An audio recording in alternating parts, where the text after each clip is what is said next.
SLBC tunnel దగ్గర rescue పనులు కొనసాగుతున్నాయి. 6 రోజులు గడుస్తున్నా లోపల చిక్కుకున్న కార్మికుల ఆచూకీ తెలియలేదు.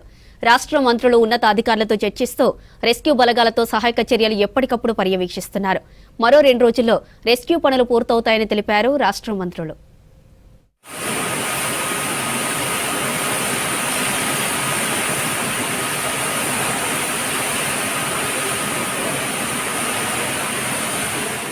ఎస్ఎల్బీసీ టన్నెల్ ప్రమాద స్థలంలో సహాయక చర్యలు కంటిన్యూ అవుతున్నాయి.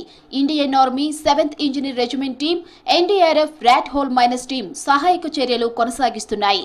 బురద తొలగింపు పనులు కొనసాగుతున్నప్పటికీ టన్నెల్లో నిమిషానికి 5,000 లీటర్లకు పైగా నీరు ఊరుతోంది. దీంతో రెస్క్యూ సిబ్బందికి లోపల పరిస్థితి ఇబ్బందికరంగా మారింది. ఇప్పటికీ టన్నెల్ బోర్ మిషన్ ఆనవాళ్లు కనిపించటం లేదు. డేంజర్ జోన్గా మారిన ప్రమాద స్థలంలో సహాయక చర్యలు కొనసాగుతున్నాయి. 13.5 కిలోమీటర్ నుంచి 14 కిలోమీటర్ వరకు వెళ్లడం రెస్క్యూ టీమ్స్ కి ఇబ్బందిగా మారింది. చెల్లా చెదురుగా ఆక్సిజన్ పార్ట్స్ పడిపోగా సుమారు 9 మీటర్ల మీద టన్నెల్ మట్టితో నిండిపోయింది. గ్యాస్ కట్టెలతో ఆక్సిజన్ మిషన్ స్పేర్ పార్ట్స్ ను కట్ చేసేందుకు ప్రయత్నం చేస్తున్నారు రెస్క్యూ సిబ్బంది.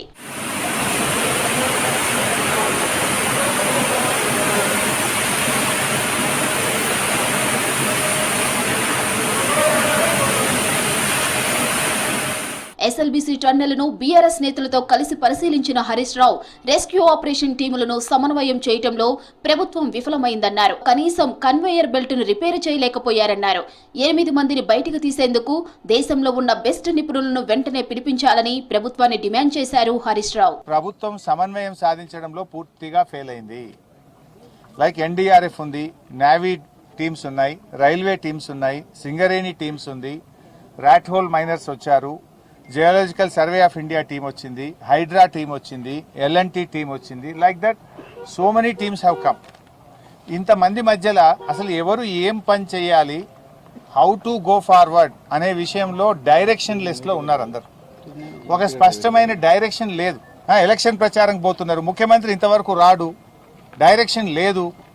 మంత్రి గారు రోజు సాయంత్రం వస్తుడు, పొద్దుగా లేచిపోతుండు, ఆడిపోతుండు. ఇంతకంటే ముఖ్యమైన పని ఏముంటది రాష్ట్రంలో? ఎస్ఎల్బీసీ టన్నెల్ ప్రమాదానికి 10 ఏళ్ల బీఆర్ఎస్ పాలనే కారణమన్నారు మంత్రి ఉత్తమ్ కుమార్ రెడ్డి. 2 రోజుల్లో సహాయక చర్యలు పూర్తవుతాయన్నారు.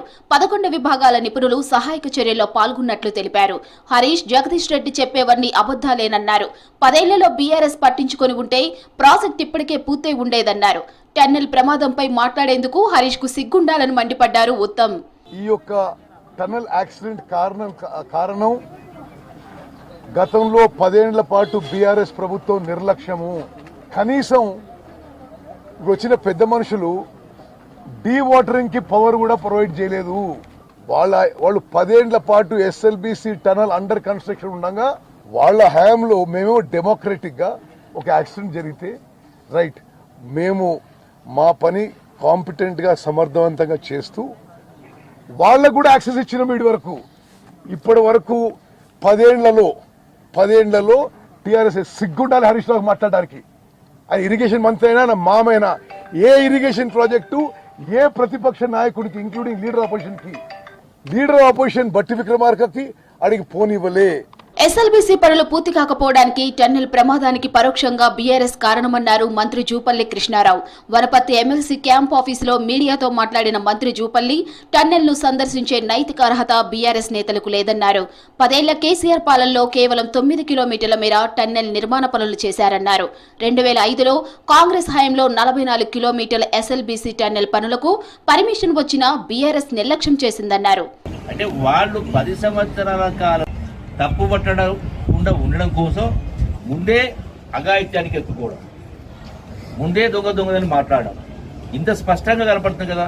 నేను అడిగిన 4 ప్రశ్నలు సూటిగా సమాధానం చెప్పాలి కదా.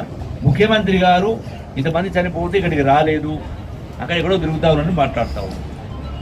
నేను అడుగుతా ఉన్నాను, కొండగట్టు కాడ సుమారుగా 70 మంది చనిపోయారు యాక్సిడెంట్. పోయిండా కేసీఆర్? ఎక్కడ పోయిండా? పాలమూరు రంగారెడ్డిలో సుమారుగా 6 మంది 8 మంది ఒకసారి చనిపోయారు. పోయిండా కేసీఆర్? మరో 2 రోజుల్లో రెస్క్యూ పనులు పూర్తి చేస్తామన్నారు మంత్రి ఉత్తమ్. టన్నెల్ దగ్గర NDRF, SDRF, rat hole miner rescue బలగాలతో సమీక్ష నిర్వహించారు. సహాయక చర్యలు వేగవంతం చేయాలని ఆదేశించారు.